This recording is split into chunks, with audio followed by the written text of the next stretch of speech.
Complete ray optics 2 minute के अंदर 99% सवाल आपको इन्हीं 34 पॉइंट से आते हैं। सुनिए और कमेंट करके बताइए did you know all the points and make sure to hit the like button. ये अपना vector form of law of reflection है। यहीं पे हमको angle of deviation pi minus 2 i होता है। दो प्लेन मिरर एंगल थीटा पे इंक्लाइंड हो तो भैया total angle of deviation 2 pi minus 2 theta है। मिरर को थीटा से रोटेट किया तो भैया रिफ्लेक्टेड रे हमको 2 थीटा से रोटेट हो जाने वाला है। मिरर के केस में हमको इमेज वेलोसिटी इस इक्वेशन से देते हैं। स्फेरिकल मिरर में भैया अगर ये हमको पैराएक्सियल रेज है तो एफपी की वैल्यू r/2 होगी। नॉन पैराएक्सियल है तो हमको r minus r/2 sec theta होता है। मिरर फॉर्मूला आप सभी को पता होगा और इसमें मैग्निफिकेशन विद साइन सारा डेटा हमको सब्स्टिट्यूट करना होता है। इसी के केस में हमको इमेज वेलोसिटी इस इक्वेशन से होगा और अगर हमारा मिरर का स्पीड 0 होगा तो फिर हम लोग सिर्फ इतने इक्वेशन का ही इस्तेमाल करने वाले हैं। ये हमारा स्नेल्स लॉ है जहां पे angle of deviation is i minus r। अगर मल्टीपल पैरेलल लेयर्स होगा तो भैया n sin थीटा हमको कांस्टेंट रहता है। अपैरेंट डेप्थ का formula d into n2 upon n1 और इसी में अगर मल्टीपल लेयर्स होगा तो हम लोग इस इक्वेशन का इस्तेमाल करेंगे अपैरेंट डेप्थ निकालने के लिए। भैया एक स्लैब के वजह से ऑब्जेक्ट का शिफ्टिंग जो होता है वो इस इक्वेशन से दिया जाता है। यहां इस डेल्टा एस को हम लोग कहते हैं लैटरल डिस्प्लेसमेंट। रे जब डेंसर से रेयर जाता है तो हम लोग क्रिटिकल एंगल और टीआईआर की बात करते हैं। Critical angle is given by this equation और अगर हमारा थीटा क्रिटिकल एंगल से ज्यादा होगा तो हमको टीआईआर होगा।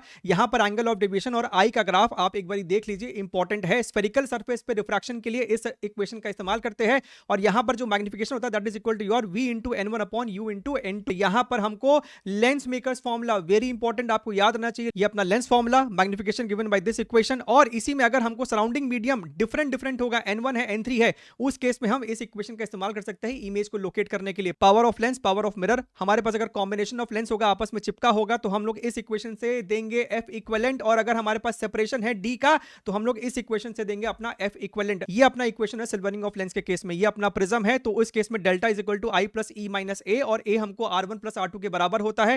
एंगल ऑफ डेविएशन और I का ये ग्राफ होता है जहां पे मिनिमम एंगल ऑफ डेविएशन के केस में हमको I और E बराबर होता है और उस केस में हम इस बड़े वाले इक्वेशन का इस्तेमाल करते हैं प्रॉब्लम सॉल्विंग करते वक्त। थिन प्रिज्म के केस में एंगल ऑफ डेविएशन हमको सिर्फ रिफ्रैक्टिव इंडेक्स और A पे डिपेंड करता है और यहीं पर हमको जो थीटा होता है that is your dispersion angle, omega हमको होता है डिस्पर्सिव पावर और इसी में अगर हमको चाहिए डेविएशन विदाउट डिस्पर्शन तो ये कंडीशन है, डिस्पर्शन विदाउट डेविएशन तो ये कंडीशन है। कॉन्वेक्स लेंस हो या कॉनकेव मिरर हो, हमको ये 6 केसेस एकदम जुबान पे याद होने चाहिए।